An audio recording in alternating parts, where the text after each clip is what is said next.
Okay, now. Right, greetings, hello. Okay, so this is the Muse Euterpe, this room. And she's the muse of the visual arts. So this room has all the paintings, pictures, photographs, film, and so on to do with visual beauty, visual arts.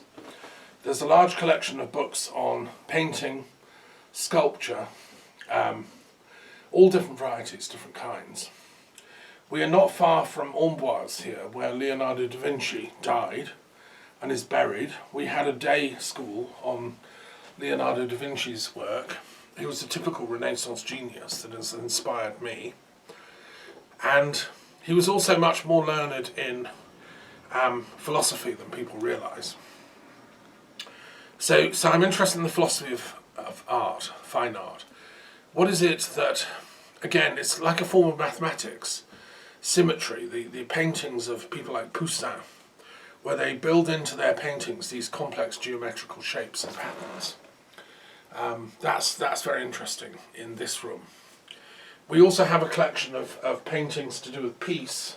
These posters are from a Parisian artist who painted peace posters in the 1980s and 90s during the anti-nuclear war peace movement, Mouvement de la Paix. And there are artists working for peace around the planet. This is a book of paintings by an artist who specifically is trying to encourage interfaith, intercultural dialogue for peace using art. Because art doesn't belong to any one nation. Hegel, great philosopher, wrote a book called Aesthetics about the history of art, looking at every culture's different art forms. And we can understand a culture's view of art by looking at its intellectual history and its art history. It's not one is better than another. They're all, think of it like an orchestra. They're all contributing to the great symphony of humanity. And art is part of that. I'm a great lover of art galleries. There's a very famous one near me in Limoges, which was a centre of medieval arts and crafts.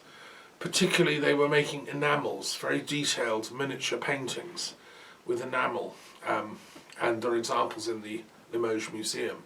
Rodin, the great sculptor, was actually from near here. They have one of the versions of his famous Kiss sculpture in Limoges. If you get a chance, go.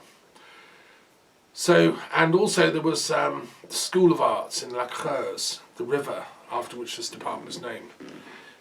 Monet and other impressionists would come and paint the river and the valley. There's a museum at Fresselines, not far from here, where these great painters would come and just being in nature and painting, you know. I used to go to art school as a boy. I could have been an artist, but I decided to become a poet. My words and my language is more my art form. But I honour and respect the visual arts. I've also made quite a few films and documentaries, and I believe in the power of film. And I've got more film scripts I'd like to see, I've written the scripts for. I'd love to see them made. A great lover of film. And also photography. In this room we have a huge collection of photographs from my 30 years of peace activism. Marches, demonstrations. There's some photos of me on various peace marches in London here. And I think that, there's another art form that is the peace banner. A friend of mine, Thalia, in Wales, has made the peace banners that were on the Green and Common marches.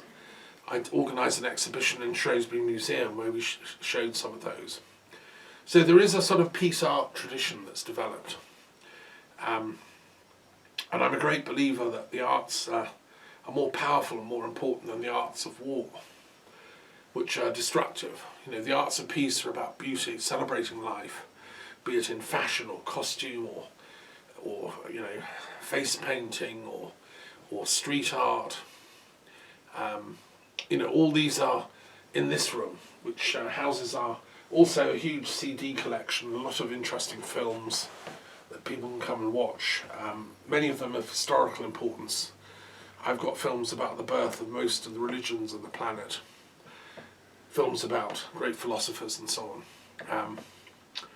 And as I say, a big collection of documentaries that I've myself made with my friends and colleagues who help with the Institute. So this muse is also important, Euterpe.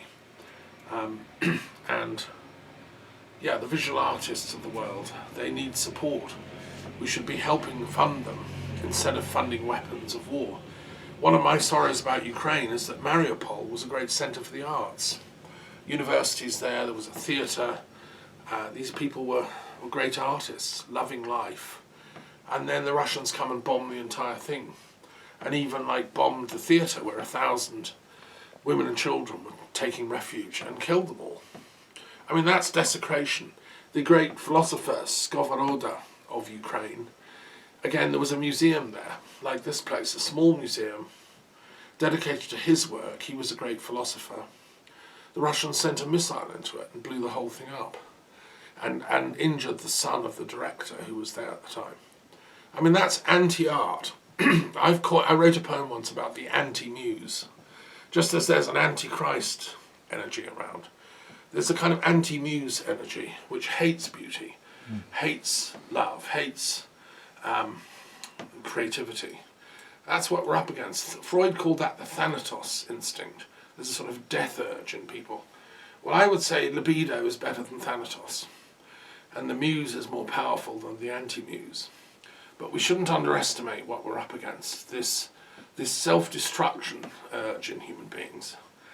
You know, it's deep. I would say, you see, in the ancient world of the Druids and the shamans, they dealt with that by the initiation process. The youngster, the boy or the girl, when they reached puberty, they had to go and face that darkness. They had to die, they had to embrace thanatos, but then come back from it. You know, like Buddha going out and fasting nearly to death. That was his thanatos moment. But then you you transcend that thanatos urge and you realise that life begins when you grow out of that thanatos urge. You know, but nowadays, because most people don't find their way to that initiation process, they have nowhere to put their angst. So it comes out as destruction. That's why we're getting all these shooters in American schools going in and shooting children. What they really want is initiation to lose the ego. It's the ego that has to die. You know, not the whole person. It's just that selfishness that needs to go. But because there's no initiation that's working, they don't understand that, and therefore they act it out against the other in the form of violence. And that's what tragically is going on. So the artists of the world understand this. You can't be a great artist till you've had several, you know, near-death experiences and transcended your ego. And then you paint or you compose from that place of your own genius, which is your immortal self, if you want. Anyway, have a look round. This is the room of Euterpe. And artists are welcome to come here and do some painting.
This is my grandmother. This is an ancient photograph with her twin sister, who helped bring me up as a little boy. Every summer I went to my grandparents in Cumbria.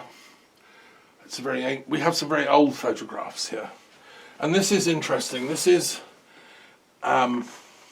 This was a photograph done about 20 years ago in England of famous British artists dressed up as muses. There's 9 of them, fashion designers, painters and so on. So they were dressed up as muses in the modern day garb, Britain's modern muses, so to speak.